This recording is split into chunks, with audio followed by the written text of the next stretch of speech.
New serial killer? Who is Warren Luther Alexander? Warren Luther Alexander, 73, has been charged with the strangulation murders of Kimberly Carol Fritz, 18, Velvet Ann Sanchez, 31, and Lorraine Ann Rodriguez, 21, that occurred in Ventura County in 1977. He is also awaiting prosecution for the 1992 cold case murder of Nona Cobb in North Carolina.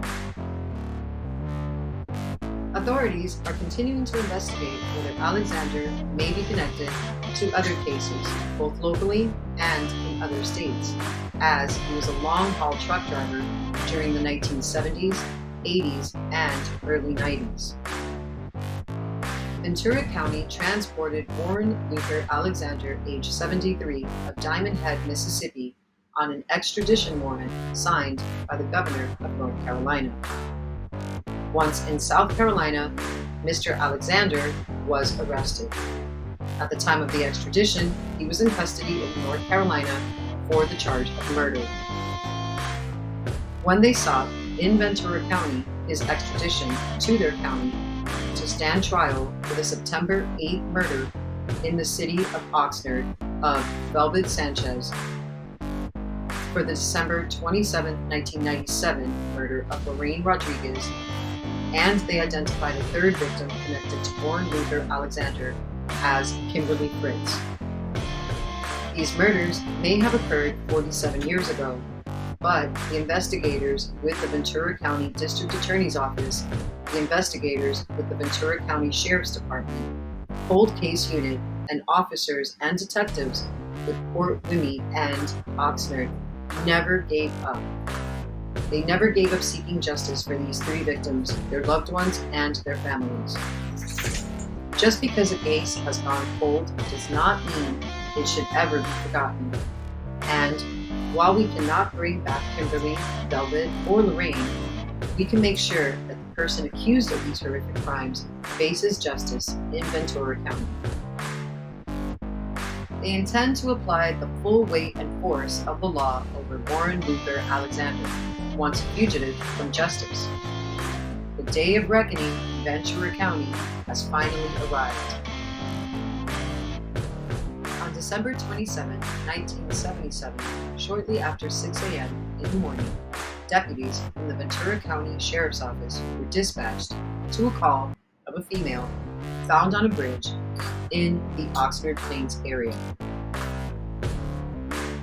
Autopsy determined her death was caused by strangulation. Evidence, which would later be used for DNA analysis, was collected. Investigators from the Sheriff's Office investigated this case until all leads were exhausted and the case became cold. Lorraine Rodriguez was just 21 years old at the time of her death. She was born in Kansas, and her family had moved to Oxnard. She attended the Port Wimy High School. Lorraine had a son and daughter. Lorraine is survived by her mother, one sister, her daughter, and 3 brothers.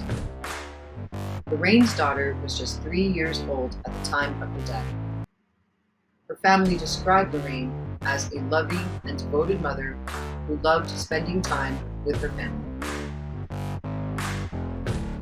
Ventura County law enforcement has used advancements in DNA technology to re-examine unsolved cases due to significant advancements in science and technology.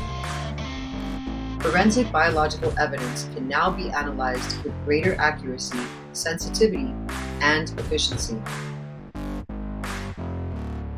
The Ventura County Cold Case Homicide Unit is operated under the Ventura County Sheriff's Office. It is a dedicated team of detectives committed to investigating unsolved homicide cases and identifying previously unidentified human remains. The unit consists of a team of 3 full-time sheriff sworn detectives, 2 part-time non-sworn investigators, 2 part-time district attorney investigators, a full-time investigative assistant, and a full-time Sheriff's Office forensic scientist. This unit works collaboratively to review evidence utilizing advances in DNA technology, in implementing innovative forensic techniques, while also partnering with outside agencies to bring closure to cold cases.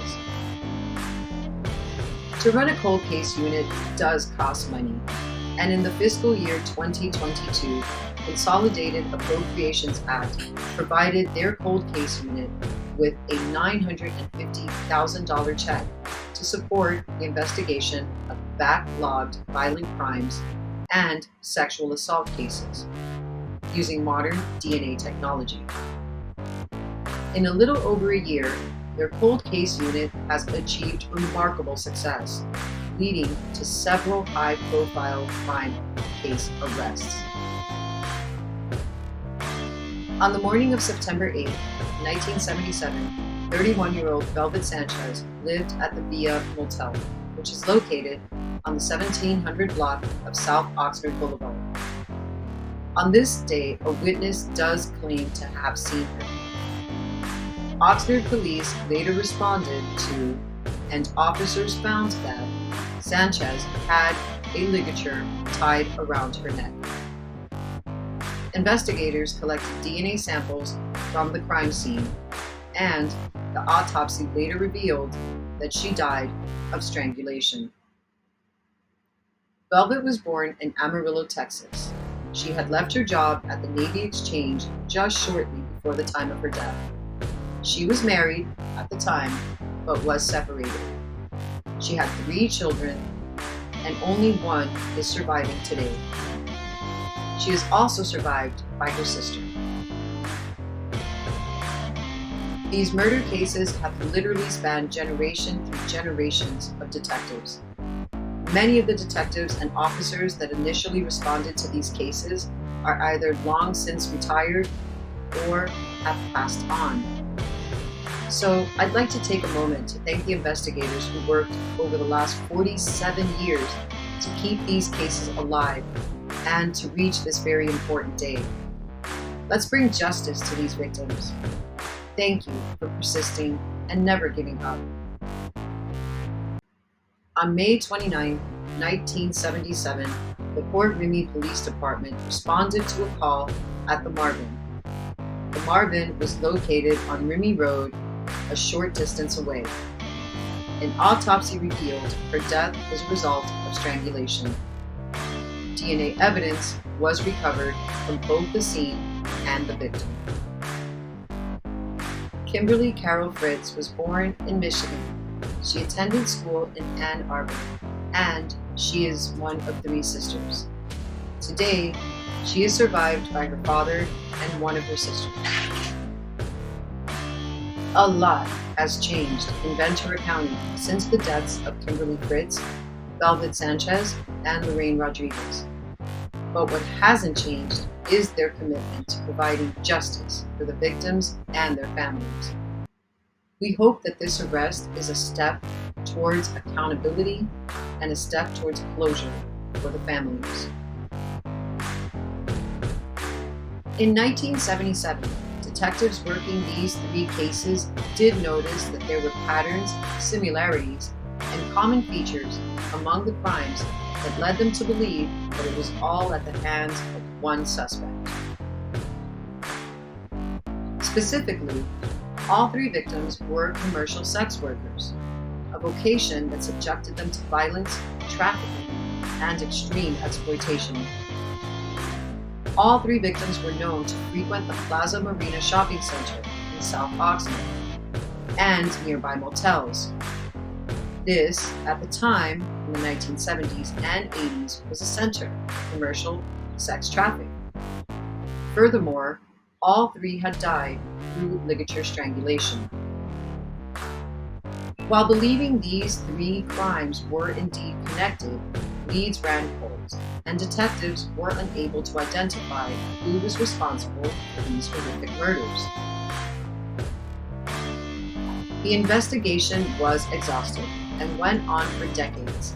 In fact, in 2006, detectives with the Cold Case Unit on behalf of the Ventura County Sheriff's Department uploaded into CODIS, which is the Combined DNA Index System, or a nationwide database of DNA profiles from convicted offenders, crime scenes, and missing persons forensic evidence. They uploaded into CODIS forensic evidence from the 1977 murders. However, there was no match. Last year, in 2023, however, a breakthrough emerged. Once again, detectives with the Cold Case Unit on behalf of Ventura County Sheriff's Department uploaded crucial DNA evidence into that nationwide DNA database. And in this case, there was a match. The match occurred specifically with Warren Luther Alexander. In 2022, as mentioned earlier, Mr. Alexander was arrested in North Carolina. In that case, he was identified through investigative genetic genealogy, and a DNA profile emerged. It is this matching of evidence against the North Carolina case that led them here today.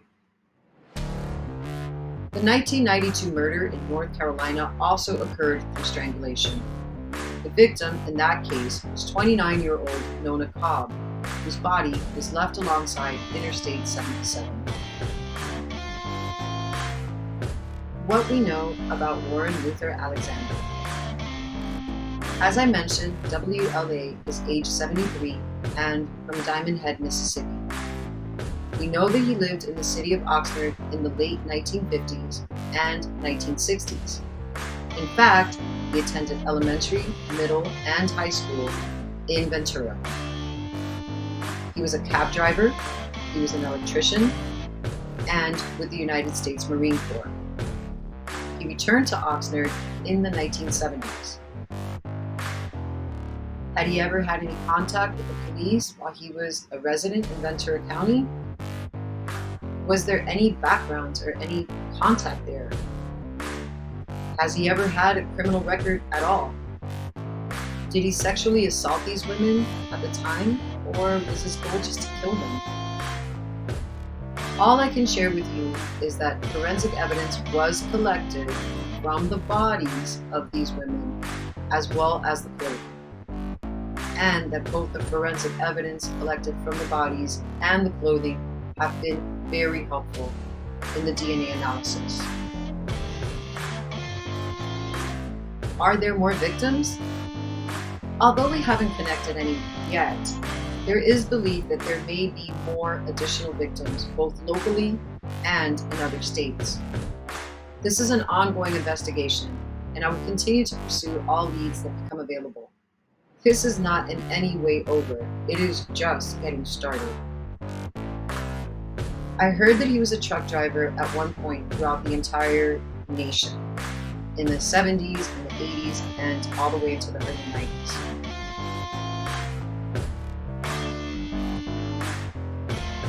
So let's talk about DNA, because detectives in the 1970s collected DNA at the scene of the crime, right? Obviously.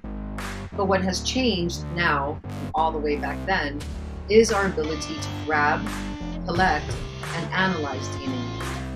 We also have the ability to identify profiles using those samples, isolate them, and send them to outside labs.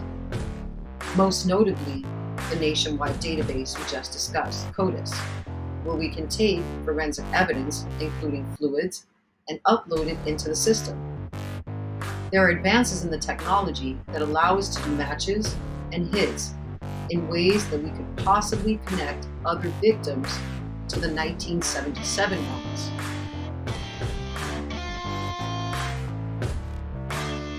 Did he live anywhere else in Southern California? Well, I don't have any information on that right now, but turn on your notifications so you can get an alert when I do. He's not talking right now. I don't have too much information on him. I don't know if he has a family, if he's married, if he has children, 2 dogs and a cat. I don't know. What I do know is they say he picked up the women for commercial sex, paid them for their services, and then the sequence of events is something that I cannot speak to. All I can let you know is what they do believe based upon the evidence, and that is that he picked them up for sex and then the murders occurred. That's it for now. That's all I got. But I will be scouring the news again shortly so I can get the story out to you super fast. In the meantime, stay safe, guys.